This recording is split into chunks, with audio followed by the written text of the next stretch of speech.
الحمد لله رب العالمين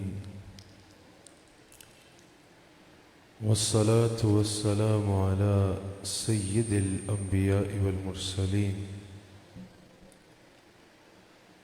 أما بعد فقد قال الله تبارك وتعالى في القرآن الكريم أعوذ بالله من الشيطان الرجيم بسم الله الرحمن الرحيم إنا آتيناك الكوثر صدق الله العظيم وصدق رسوله النبي الكريم۔ سچا ہمارا مالک اور سچا ہمارا خالق کہ سوا اس واحد و یکتا کے کوئی عبادت کے لائق نہیں، اور سچا اس کے پیارے حبیب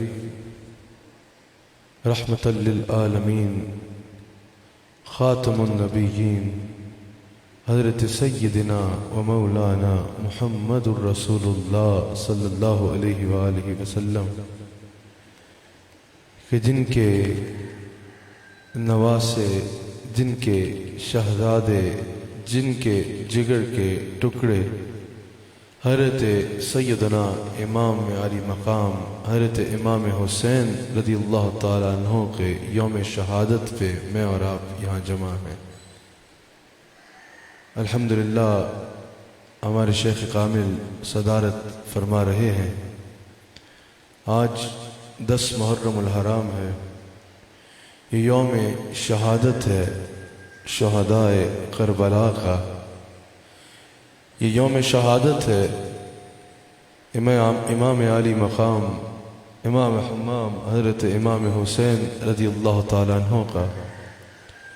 آج کے دن ظلم کی بھی وہ داستان رقم کی گئی کہ تاریخ انسانیت میں اس کی مثال نہیں ملتی، اور ایثار اور قربانی کی بھی وہ داستان رقم کی گئی کہ تاریخ انسانیت میں اس کی مثال نہیں ملتی۔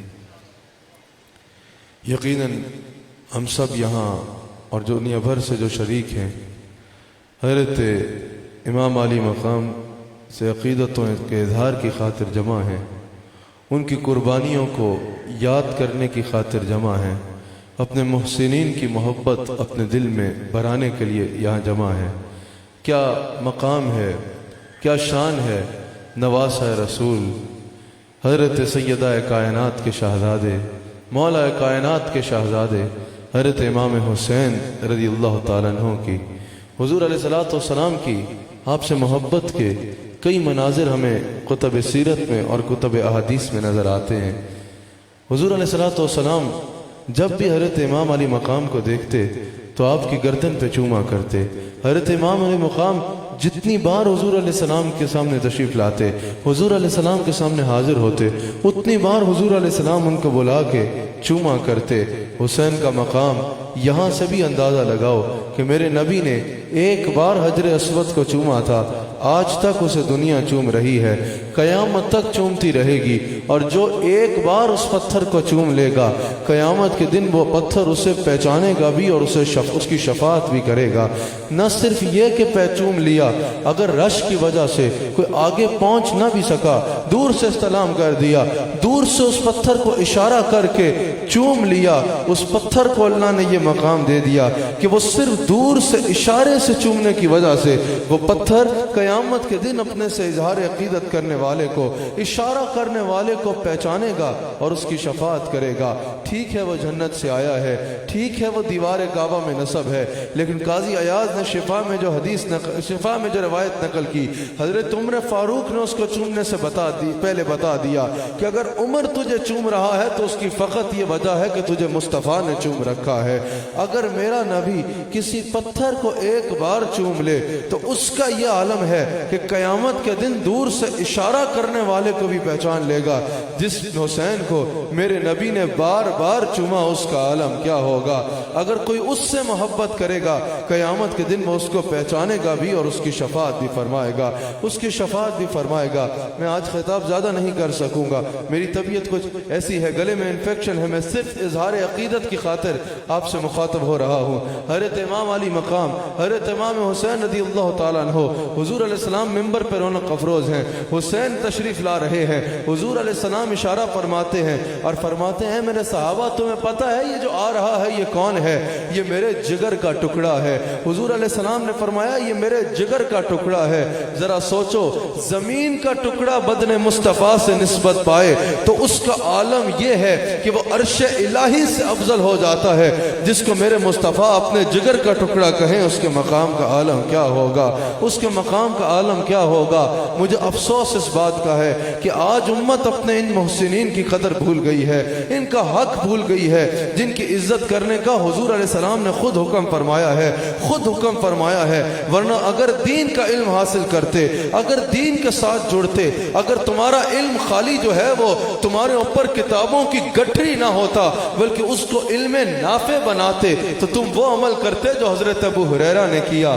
حضرت ابو ہریرہ جو اس امت میں سب سے بڑے محدث ہیں، یعنی سب سے زیادہ اگر احادیث مروی ہیں تو حضرت ابو ہریرہ رضی اللہ تعالیٰ عنہ سے مروی ہیں۔ ایک مقام پہ دیکھا کہ حسین گزر رہے ہیں، فوراً اپنی دستار کو اتارا اور حسین کی جوتیوں کو صاف کرنا شروع کر دیا۔ حضرت امام علی مقام کی نالین کو صاف کر رہے ہیں۔ حضرت امام علی مقام نے فرمایا ابو ہریرہ آپ کیا کر رہے ہیں؟ آپ ایسے مت کریں، آپ میرے نانا کے اتنے جلیل القدر صحابی ہیں، سب سے زیادہ احادیث اگر مروی ہیں تو آپ سے مروی ہیں، آپ ایسا مت کریں۔ حضرت ابو ہریرہ نے کہا حضور یہ کیا ہے جو آپ کے بارے میں جانتا ہوں، اگر لوگ وہ جان لیں تو آپ کا قدم زمین پہ نہ پڑے، لوگ آپ کی گردنیں اپنی گردنیں آپ کے قدم کے لیے آگے پیش کر دیں، اپنی گردنیں آپ کے لیے آگے پیش کر دیں، آپ کا قدم زمین پہ نہ پڑنے پائے۔ حضور علیہ السلام کی حدیث ہے، مشکات میں حدیث موجود ہے، حضور نے فرمایا الحسین منی وانا من الحسین، حسین مجھ میں سے ہے اور میں حسین میں سے ہوں، میں حسین میں سے ہوں۔ محدثین کہتے ہیں حسین مجھ میں سے ہے، یہ تو سمجھ میں آتی ہے کیونکہ حضور علیہ السلام کے شہزادے ہیں، حضور علیہ السلام کی آل میں سے ہیں، لیکن میں حسین میں سے ہوں، اس سے مراد کیا ہے؟ محدثین کہتے ہیں اس سے مراد یہ ہے کہ حضور نے فرمایا کہ جب میں اپنی قبر انور میں اپنے محل مبارک میں رونق افروز ہو جاؤں گا، پھر جب میرا دین بچانے کی باری آئے گی، حسین کی سیرت میں میری سیرت نظر آئے گی، حسین کی ضرب میں میری شجاعت نظر آئے گی، حسین کی زبان سے میری گفتار نظر آئے گی، حسین کے جمال میں میرا جمال نظر آئے گا، میری صفات کا ظہور اللہ حسین سے فرمائے گا، اللہ حسین سے فرمائے گا۔ اس سے یہ مراد ہے انا من الحسین کہ پھر میں حسین میں سے ہوں، دیکھنے والے حسین میں مجھ کو دیکھیں گے، دیکھنے والے حسین کے چہرے میں میرا چہرہ دیکھیں گے۔ ایک مرتبہ حضرت سیدہ کائنات صلی اللہ علیہ نے حضور علیہ السلام کی بارگاہ میں عرض کی کہ یا رسول اللہ صلی اللہ علیہ وآلہ وسلم، میرے شہزادوں کو حسن و حسین کو اپنی روحانی وراثت میں سے کچھ عطا فرمائے، جو آپ کی روحانی وراثت ہے اس میں سے کوئی حصہ میرے شہزادوں کو عطا فرمائے۔ حضور علیہ السلام نے فرمایا کہ میں ہیبت و سرداری حسن کو دیتا ہوں اور جرت و سخاوت حسین کو دیتا ہوں، میں حسین کو اپنی جرت و سخاوت کا مظہر عتم بناتا ہوں۔ پھر جرت بھی دنیا نے ایسی دیکھی کہ تاریخ انسانیت میں جرت کا ایسا منظر کم ہی نظر آیا ہوگا، شاید ہی کسی نے دیکھا ہو، اور سخاوت بھی دنیا نے ایسی دیکھی کہ اپنے خاندان کا بچہ بچہ اپنے نانا کے دین پہ قربان کر دیا اور اف تک نہ کی، اپنے خاندان کا بچہ بچہ اپنے نانا کے دین پہ قربان کر دیا۔ جرت اور سخاوت کا منظر جو میدان کربلا میں نظر آیا اس کی مثال کہیں اور نظر نہیں آتی، اس کی مثال کوئی اور نظر نہیں آتی۔ حضور علیہ الصلوۃ والسلام کی ظاہری حیات طیبہ کے بعد افضل البشر بعد الانبیاء بالتحقیق حضرت سیدنا صدیق اکبر کو خلافت ملی، حضور علیہ السلام کے خلیفہ بلا فصل ہیں۔ حضور علیہ السلام نے حضرت صدیق اکبر کا انتخاب فرمایا، حضرت صدیق اکبر تخت نشین ہوئے۔ حضرت صدیق اکبر نے انتہائی دیانت داری اور ایمانداری پاسداری کے ساتھ دین اسلام کی خدمت کی، جو حضور علیہ الصلوۃ والسلام نے ذمہ داریاں دی تھی ان کو نبھایا۔ اس کے بعد حضرت عمر فاروق رضی اللہ تعالیٰ عنہ کا دور آیا، اسلام کو وہ عزت ملی، وہ فتوحات ملی کہ مسلمانوں کے دل بڑے ہو گئے۔ ہر روز آنے والا سورج مسلمانوں کے لیے نئے پیام عافیت لے کے اترو ہوا کرتا تھا۔ آدھی دنیا پہ تقریباً اسلام کے جھنڈے لہرانے لگے، آدھی دنیا پہ اسلام کی حکومت ہو گئی۔ حضرت عمر فاروق نے بھی بے مثال خدمت کی دین اسلام کی۔ پھر حضرت عثمان غنی رضی اللہ تعالیٰ عنہ تخت نشین ہوئے، جو خلافت کی قمیض حضور علیہ السلام کی جانب سے آپ کو ملی تھی، آپ نے اس کی بھرپور پاسداری کی۔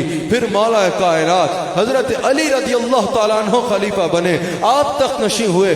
آپ نے بھی جس جمع مردی کے ساتھ دین کی خدمت کی وہ کسی سے چھپی نہیں ہے۔ پھر پانچویں خلیفہ راشد، خلفائے راشدین پانچ ہیں، پانچویں خلیفہ راشد حضرت امام حسن رضی اللہ تعالیٰ عنہ خلیفہ بنے، آپ نے بھی دین کی بے مثال خدمت کی۔ اس کے بعد سلسلہ چلتا رہا۔ 60 سنہ ہجری میں ایک لعین، تاریخ انسانیت کا ایک بہت بڑا لعنتی، ایک لعین، ایک ظالم یزید تخت نشین ہوا، یزید تخت نشین ہوا۔ 60 سنہ ہجری میں جب یزید تخت نشین ہوا، یاد رکھیے گا یہ فاسق و فاجر تھا، یہ تارک سنت تھا، یہ تارک شریعت تھا، یہ زانی تھا، یہ شرابی تھا، یہ ہر وقت شراب کے نشے میں رہتا تھا، یہ تارک سنت تھا، یہ تارک شریعت تھا۔ جب یہ تخت نشین ہوا، اس نے صرف واقعہ کربلا ہی نہیں کیا بلکہ اسی لعنتی لعنتی لعنتی لعنتی یزید نے، اسی لعنتی کے کہنے پہ 700 صحابہ کو شہید کیا گیا۔ صرف واقعہ کربلا ہی نہیں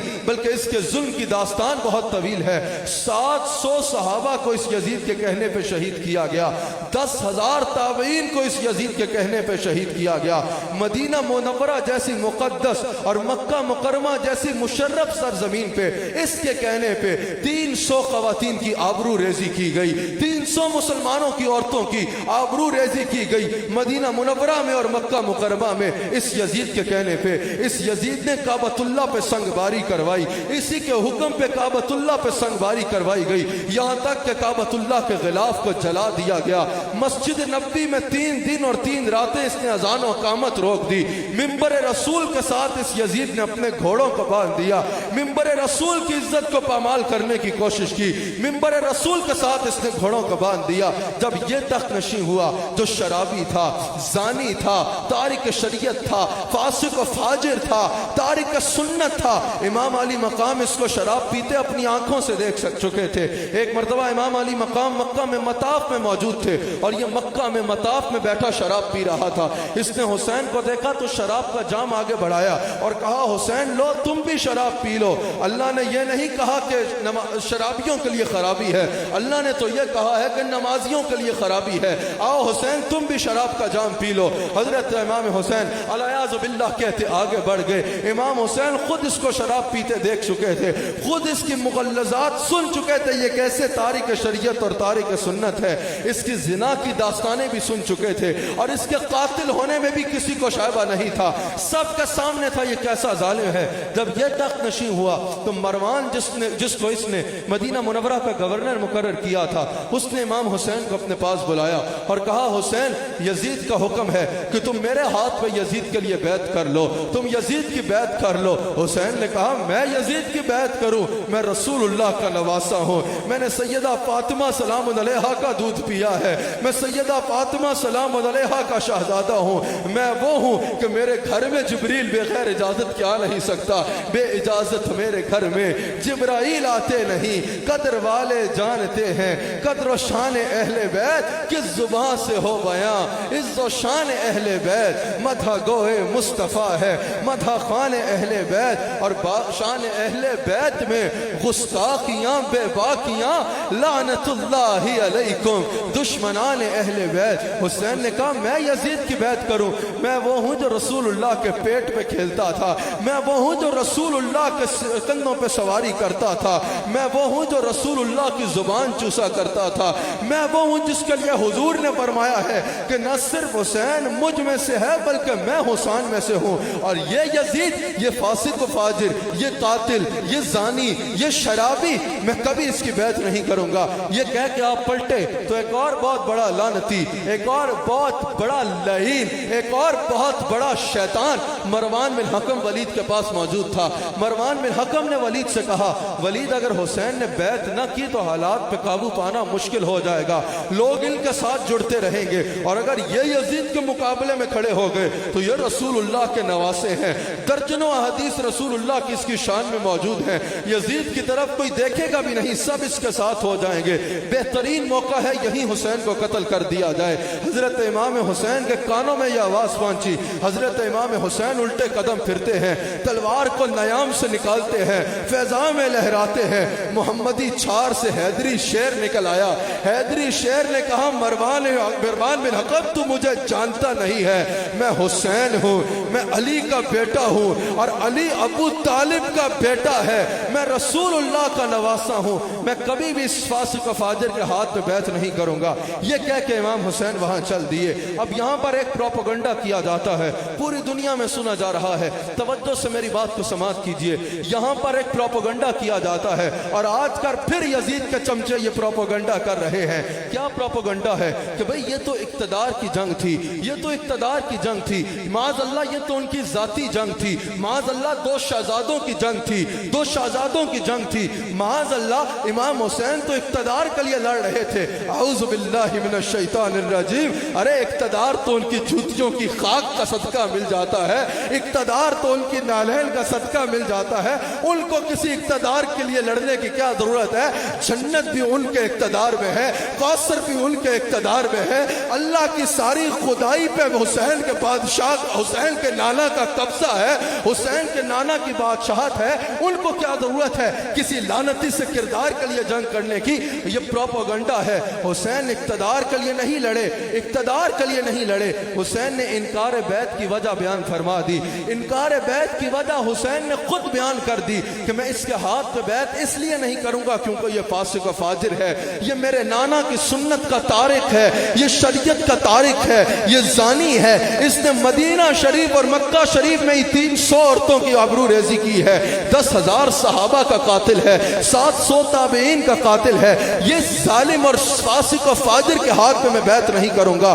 حسین نے انکار بیعت کی وجہ خود بیان فرما دی۔ اور یاد رکھنا اگر حسین اقتدار کے لیے لڑتے نا تو ترماہا بن ابی بن حاتم، جو حاتم تائی کا پوتا ہے، حاتم تائی کا پوتا ہے، اس نے امام حسین کو پیغام بھجوایا۔ جب یہ بات مشہور ہوئی کہ یزید امام حسین کے خلاف بغاوت کرنا چاہتا ہے، ان کے خلاف کھڑا ہونا چاہتا ہے، ترماہا بن ابی بن حاتم نے امام حسین کے پاس پیغام بھیجا کہ آپ میری پہاڑیوں میں آ جائیں، میں 30,000 کا لشکر آپ کے ساتھ روانہ کروں گا، اور اگر اس کے بعد اور ضرورت ہوئی تو اتنے ہی اور دے دوں گا، اس سے دگنے اور دے دوں گا، تو یزید کے تختے کو پلٹ دیں گے اور آپ کو تخت نشی کریں گے۔ امام حسین نے کہا مجھے تخت کی ضرورت نہیں ہے، مجھے مسند نشی ہونے کی ضرورت نہیں ہے، مجھے اقتدار کی ضرورت نہیں ہے، میرا مقصد یزید کے مکروہ چہرے سے چادر کھینچنا اور اس کا مکروہ چہرہ امت کے سامنے لانا ہے کہ یہی وہ لعنتی ہے جس کے بارے میں میرے نانا نے کہا تھا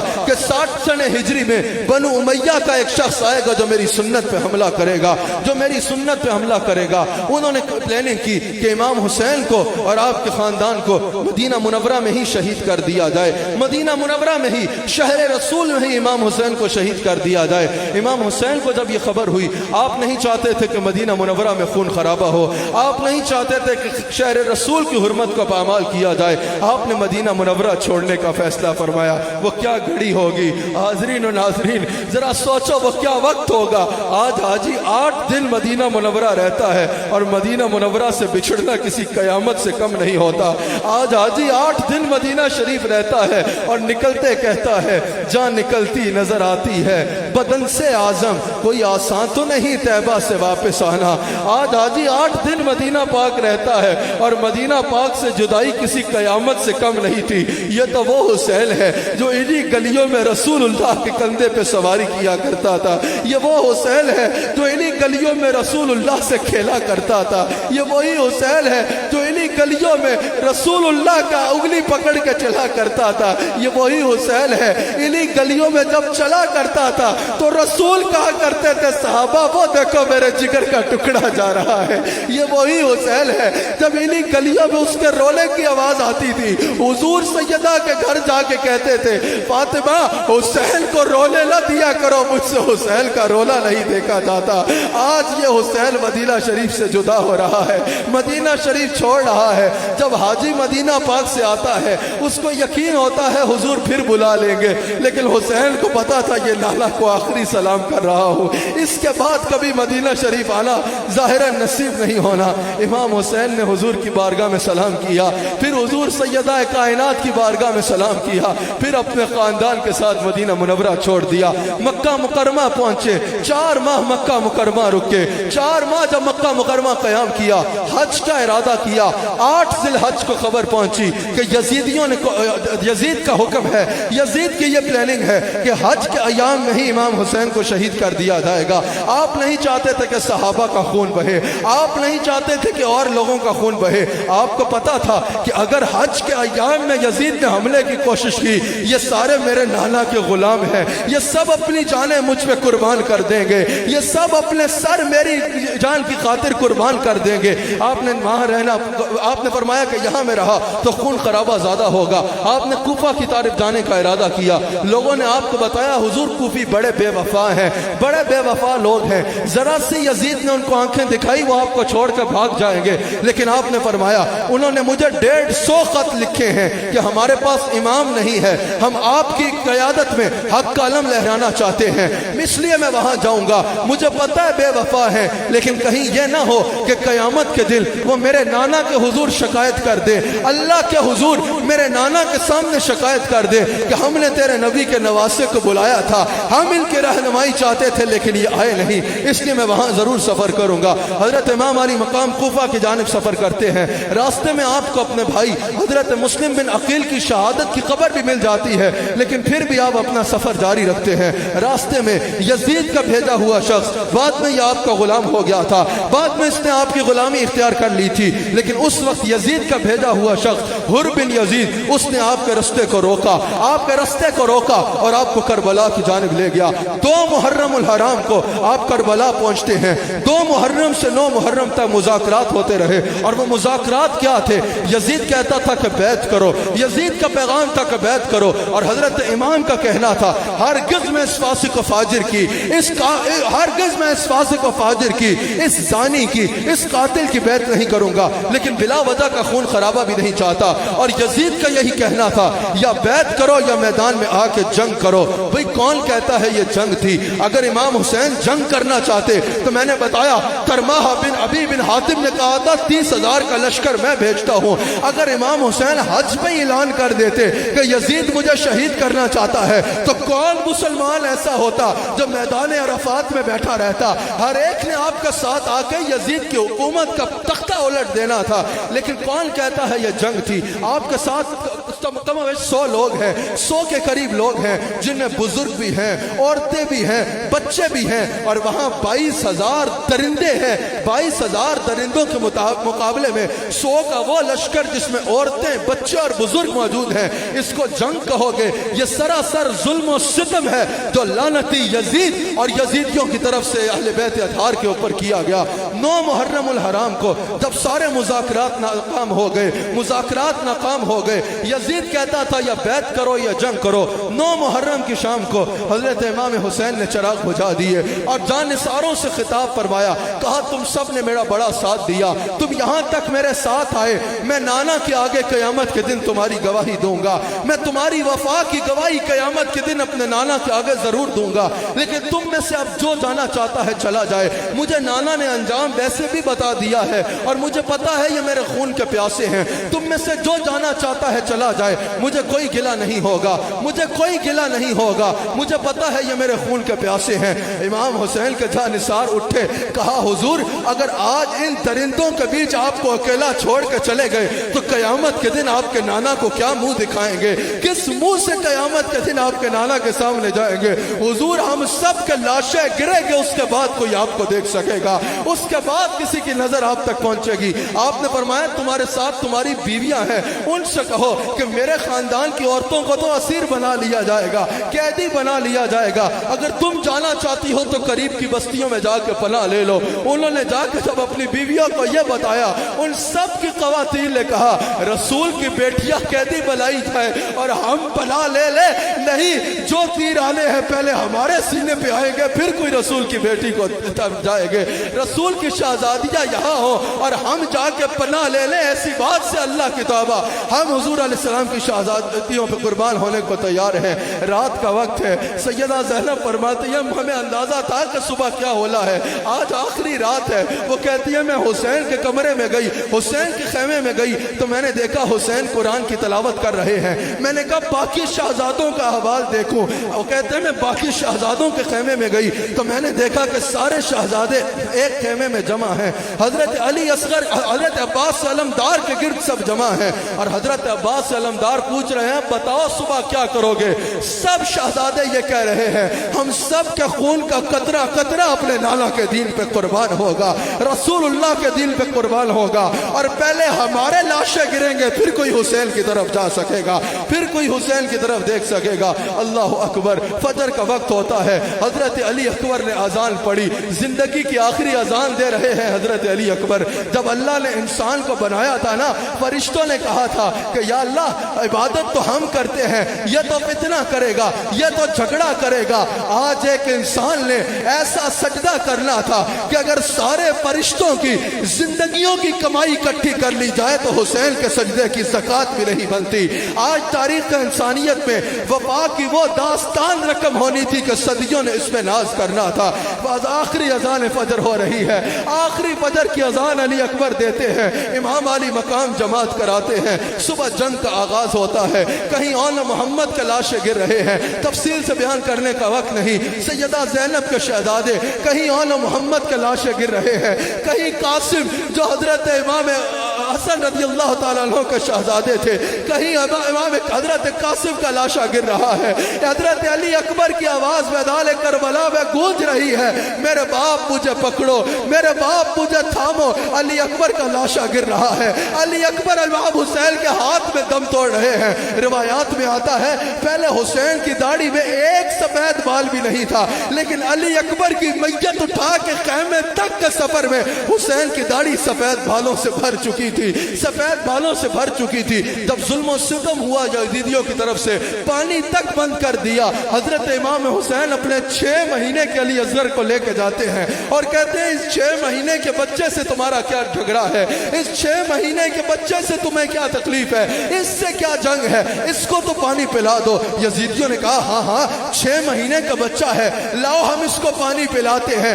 امام حسین سے ان کے 6 مہینے کا بچہ لیا، امام کی آنکھوں کے سامنے علی اصغر کے حلق میں تیر مار کے شہید کر دیا گیا۔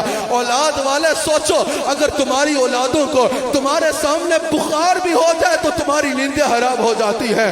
حسین کا سارا گھرانہ، سیدہ زہرا کا سارا گلشن اجاڑا جا رہا ہے، اور حسین میتیں اٹھا کے، لاشیں اٹھا کے خیموں میں لا رہے ہیں۔ علی اصغر کے حلق میں تیر مار کے کہا لو حسین ہم نے اس کی پیاس کو بجھا دیا۔